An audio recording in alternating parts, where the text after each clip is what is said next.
como vencer em tempos de crise, né? Eu quero falar essa palavra com vocês então. Está lá no Salmo número 46. É um salmo bem pequenininho. Deus é o nosso refúgio e fortaleza, socorro bem presente nas tribulações. Portanto, não temeremos, ainda que a terra se transtorne e os montes se abalem no seio dos mares. Ainda que as águas tumultuem e espumejem, na sua fúria os montes se estremeçam. Há um rio cujas correntes alegram a cidade de Deus, o santuário das moradas do Altíssimo. E você é o santuário da morada do Altíssimo. Deus está no meio dela, jamais será abalada. Deus ajudará desde antemanhã. Bramam nações, reinos se abalam, ele faz ouvir a sua voz e a terra se dissolve. O Senhor dos exércitos está conosco, o Deus de Jacó é o nosso refúgio. Vinde, contemplai as obras do Senhor, que assolações efetuou na terra. Ele põe termo à guerra até os confins do mundo, quebra o arco, despedaça a lança, queima os carros no fogo. Aquietai-vos e sabei que eu sou Deus, sou exaltado entre as nações na terra. Amém. Então quero falar com vocês sobre como vencer em tempos de crise. E crise é um negócio que a gente não tem como fugir. Ok? O próprio Jesus disse assim: no mundo tereis aflições, tende bom ânimo, eu venci o mundo. A aflição vem da crise. Então você vai ter crise. Há dois tipos de crises: aquelas que nós próprios às vezes trazemos sobre nós, mas há muitas crises que não temos nada a ver com ela. Há crises que vêm sobre nós, que está fora da nossa vontade, que não fizemos nada para que viesse, mas elas vêm. E Jesus diz: tende bom ânimo, eu venci o mundo. É o mundo que traz crise. Amém? Eu venci o mundo. Amém? Morte é uma coisa que pertence ao mundo. Vida é uma coisa que pertence a Deus. Amém? Eu quero meditar com vocês em 3 pontos como é que a gente vence no tempo de crise. Quando você entrar em crise, você tem que lembrar disso. Ok? Lembra dessas 3 coisas. Primeira coisa, guarda o seu coração. Sabe o que acontece? Qual é a primeira coisa que a gente faz quando entra em crise? A gente entra no emocional e não no espiritual. A gente entra no emocional. O emocional começa a dominar a gente. Aquelas coisas erradas que muitas vezes não é nem plano de Deus para a nossa vida, começa a cair no nosso coração. E a Bíblia diz: guarda o seu coração, porque é do seu coração que procedem as saídas da vida. Então, se o que você tiver no seu coração não for vida, do seu coração não vai proceder saídas da vida. Ok? Então você vai ficar no emocional, vai daqui, vai dali, chora aqui, reclama ali, e não vai a lugar nenhum. Então temos que guardar o coração. A Bíblia diz assim, ó: a boca fala do que o coração está cheio. Então, a Val veio aqui, você ouviu da boca da Val. A boca dela falou o que o coração dela estava cheio. O testemunho da Val foi realmente a introdução para esse assunto, como vencer em tempos de crise. A Val é uma vencedora, você pode ser uma vencedora. E a primeira coisa que a Val fez foi guardar o seu coração, foi buscar na palavra, foi orar. Nós guardamos o nosso coração quando nós tomamos decisões comprometidas com Deus. Esse é o primeiro ponto de como é que você guarda o teu coração. Você toma decisão comprometida com Deus. E como é que é uma decisão comprometida com Deus? É aquela que você vai pôr Deus acima da tua crise. Você vai pôr Deus acima do teu problema. Você vai crer que o seu Deus é maior que todo problema. E não só isso. Quando você guarda o teu coração tomando decisões comprometidas com Deus, sabe o que você faz?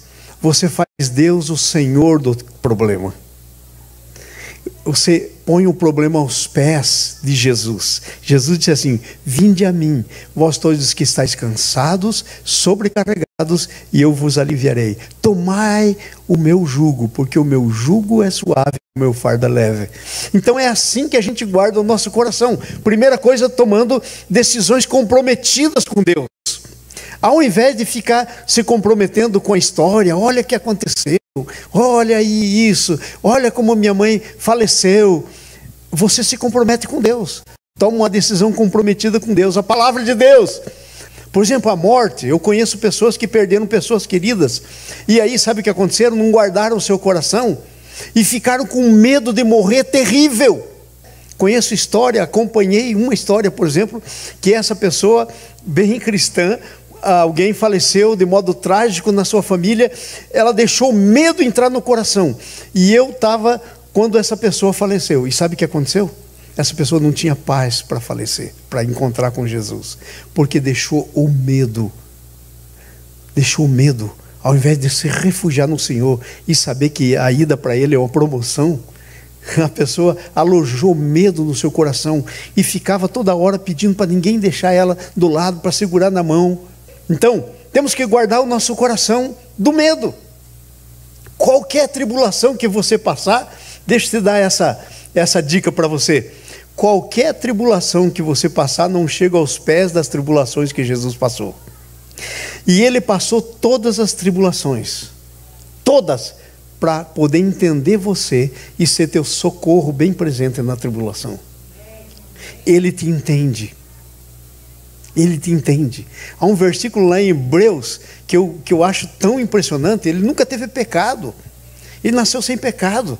E lá em Hebreus diz assim que ele aprendeu a obediência por meio das coisas que sofreu.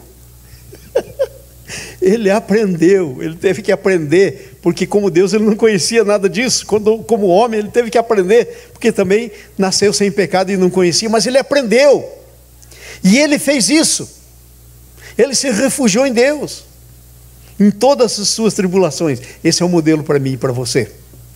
Vamos um pouquinho para frente. Guardamos o nosso coração lançando fora o medo. Sem medo, ainda que haja terremotos na terra, ainda que a coisa seja assim de abalar mesmo, que haja um terremoto, você não precisa ter medo. Sabe por quê? Você vai dizer, mas pastor, como é que eu não vou ter medo? Vamos supor que dê um terremoto terrível, isso aqui começa a cair tudo, como eu não vou ter medo? Todos os teus dias estão escritos no livro de Deus, Salmo 139. Cada um deles escrito e determinado, quando nenhum deles ainda havia.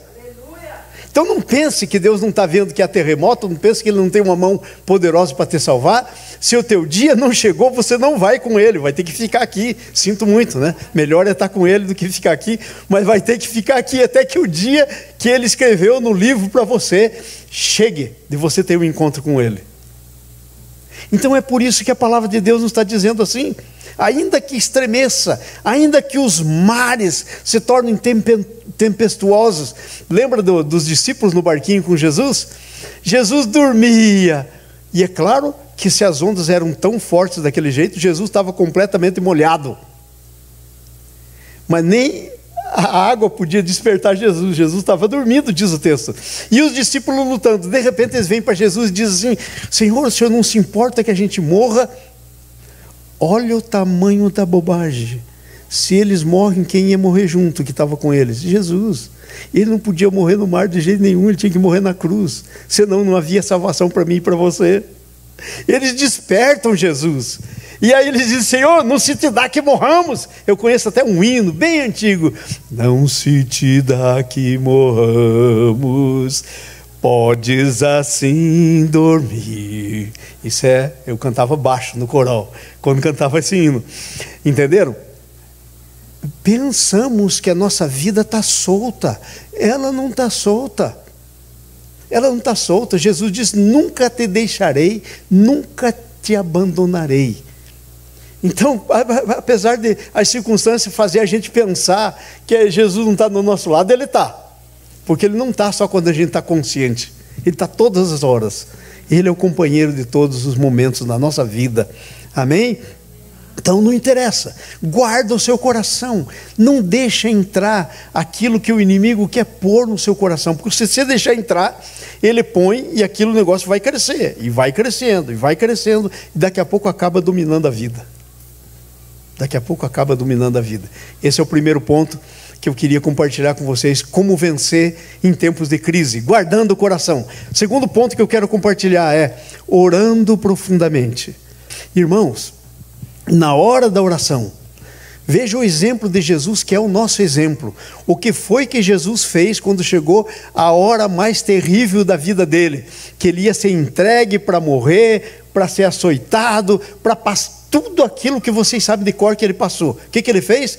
Chamou 2 dos seus amigos, 3 dos seus amigos e chamou os discípulos todos, foi com eles, depois separou outros e foi, Pedro, Tiago e João, e foi orar junto com eles.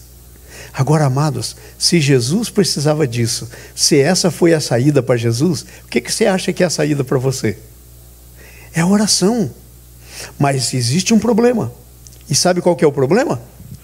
Quando a crise vem, a última coisa que a gente, por causa do nosso emocional, quer fazer é orar. Devia ser a primeira coisa. Às vezes a gente vai buscar solução, vai falar com pessoas, vai pedir opinião. Deveria ser a primeira coisa, a oração. Ore profundamente. Sabe o que eu quero dizer profundamente? Pense em Jesus. O Evangelho de Lucas diz que quando ele estava orando lá, ele orou tão intensamente que ele começou a suar suor como que gotas de sangue. Tal era a intensidade da oração dele, seus vasos se rompiam e saíam sangue. Quão intensa tem sido a nossa oração? Ah, Senhor Jesus, ok. Nem nos concentramos para orar muitas vezes, nem paramos tempo da presença do Senhor, somos superficiais nas nossas orações. É por isso que vivemos de crise em crise e não conseguimos viver de vitória em vitória. Vivemos de derrota em derrota. Cada crise para nós se torna uma derrota. Quando segundo a Bíblia, cada crise na nossa vida tinha que ser uma vitória. Porque a vida do cristão tem que ser assim, de vitória em vitória, de glória em glória. Assim tem que ser a vida do cristão. Mas o que falta para que seja assim? Primeiro, guardar o coração. Segunda, falta oração. Falta conversar com Deus. Falta levar os problemas. Olha isso, eu já até falei aqui talvez, mas quero falar de novo. Quando eu estava fazendo o meu bacharelado em teologia, eu me lembro de uma classe que teve uma grande discussão, e a discussão era essa. Olha que coisa que se discute no seminário. Qual é a função teológica da oração? E sabe o que eles queriam dizer? Em outras palavras, por que nós temos que orar se Deus já sabe tudo? O que vai acontecer, o que vai... Tudo. Então, para que orar?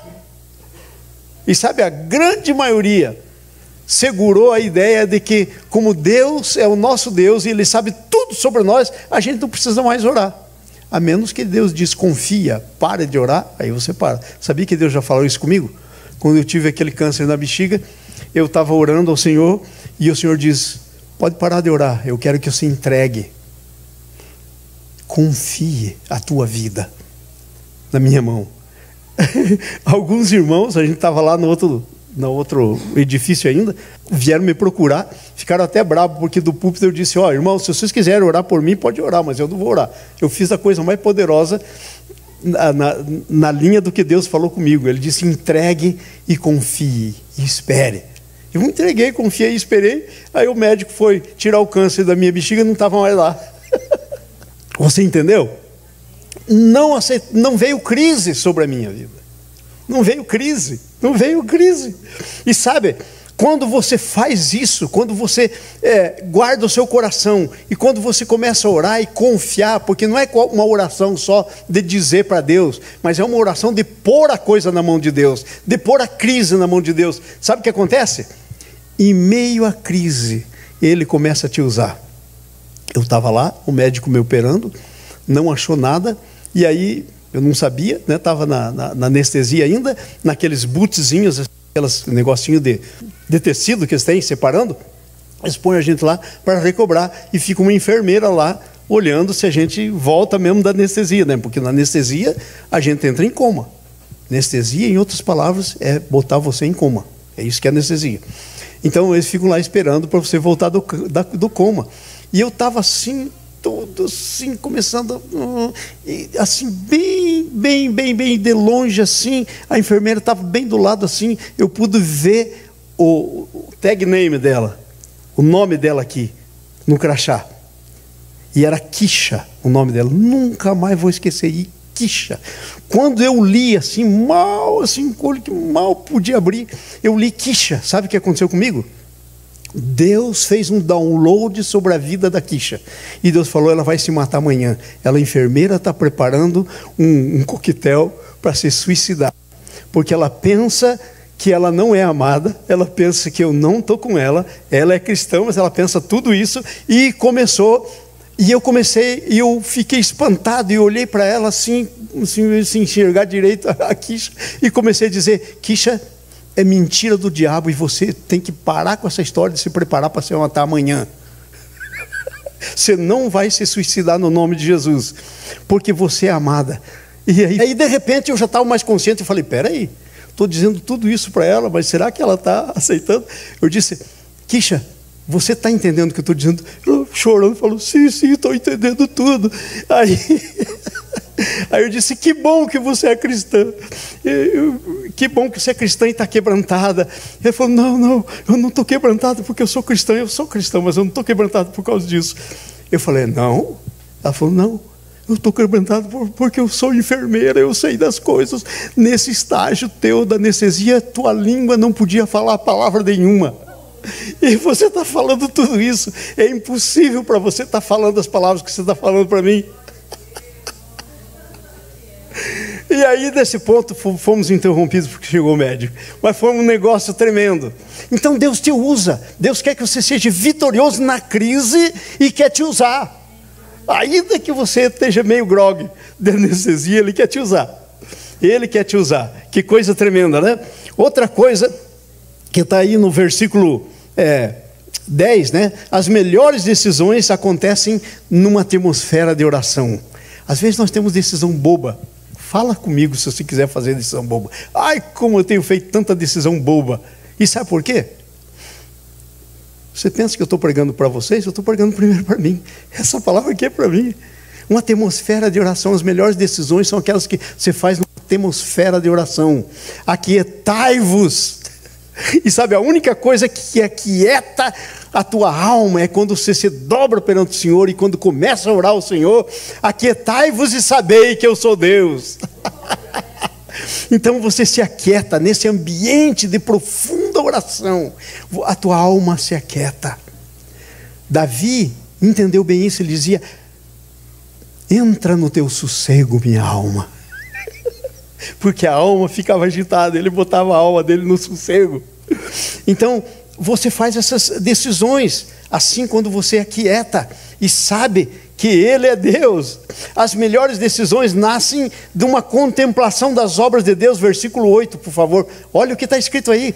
Você acalma a tua alma e começa a pensar nas obras de Deus. Você começa a visualizar as obras de Deus. Versículo 8.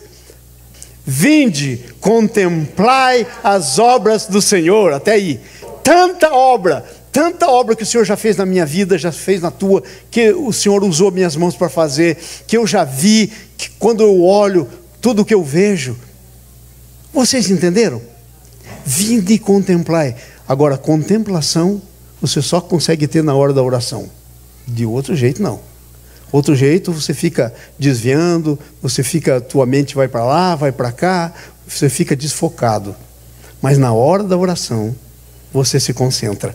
Então, as decisões são tomadas nessa hora de contemplação das coisas de Deus, das obras de Deus. Para e começa a pensar o quanto Deus tem feito da tua vida, gente. Quando eu penso quanto Deus tem feito na minha vida, eu digo, Senhor, quem sou eu, que é a minha casa? Aí Deus, traz na minha presença, não é nada, mas meu filho é tudo.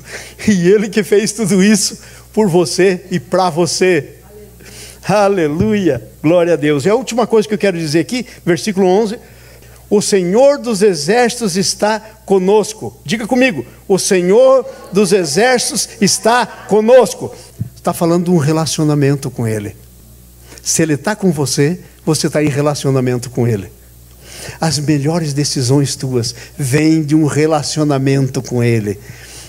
De um relacionamento, você começa a conversar, sabe? Como você tem que fazer, viu, Lilian?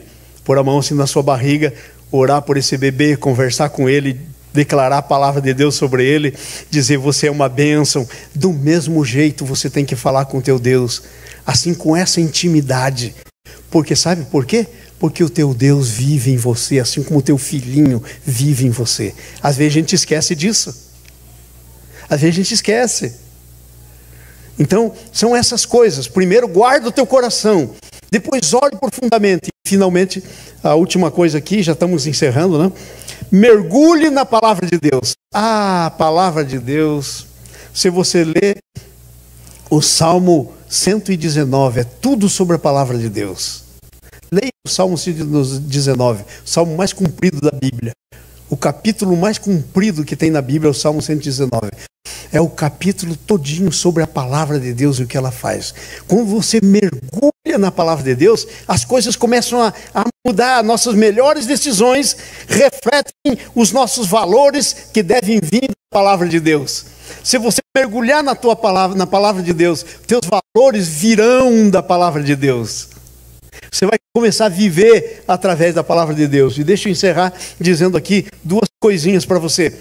A palavra de Deus do Espírito vem vinda pelo Espírito Santo e aplicada em nós pelo Espírito Santo. Que coisa tremenda! Vinde contemplar as obras do Senhor, que assolações efetuou na terra. Ele põe a termo a guerra, até os confins do mundo, quebra o arco, despedaça a lança, queima os carros. Volta no 8. Vinde! Isso é um convite que alguém está te fazendo. Então, nossas melhores decisões são quando as pessoas nos convidam para participar ou para olhar o que está acontecendo na nossa vida. Veja o convite para olhar. Vinde, contemplai as obras do Senhor. Vem, vamos junto contemplar. Vamos junto meditar nisso. Vamos junto. Vamos falar sobre isso. Vamos compartilhar o que você está vendo. E eu vou te contar o que eu estou vendo. Então, a gente começa a compartilhar. E sabe de uma coisa? Nossas melhores decisões vêm daí. Quando a gente em conjunto começa a compartilhar as coisas de Deus. Olha o Provérbios capítulo 11, versículo 14. Não havendo sábia direção, o povo cai. Mas na multidão dos conselheiros há segurança. Na multidão dos conselheiros há segurança. Esses três pontos são os principais que eu creio que podem ajudar a gente a vencer em tempo de crise. Guarda o seu coração. Ore profundamente. Mergulhe na palavra de Deus. Eu quero concluir dizendo isso para vocês. Presta atenção. Ó. Naturalmente, há duas fontes de crise. Nós mesmos somos uma fonte, nós criamos crise, e outras vêm sem a nossa participação. O fato é que a palavra de Deus dá bases para a solução de crises, qual seja ela. Não há crise que seja maior do que o nosso Deus. Amém? Amém. Eu quero terminar com essa pergunta. Como eu tenho enfrentado as crises da minha vida? Faço para você a pergunta. Como é que eu tenho enfrentado as crises da minha vida? O que eu faço quando a crise vem? Como eu tenho enfrentado? Segunda pergunta. Quais são os resultados que as crises têm produzido na minha vida? Sabe por quê? No mundo tereis aflições. Jesus podia ter dito, não vou deixar nenhuma afliçãozinha chegar em você. Sabe por que ele deixa chegar? Para você crescer. Como você tem ficado depois de uma crise na sua vida? Tem crescido? Tem conhecido mais a Deus? Tem se chegado mais a Ele? Agora, duas coisas podem acontecer na crise. Você pode sair vitorioso, você pode sair perdedor. Você pode sair, assim, sobrecarregado. Pode sair triste, derrotado. Ou você pode sair com a cabeça erguida, sendo usado por Deus, glorificando ao teu Deus. Amém?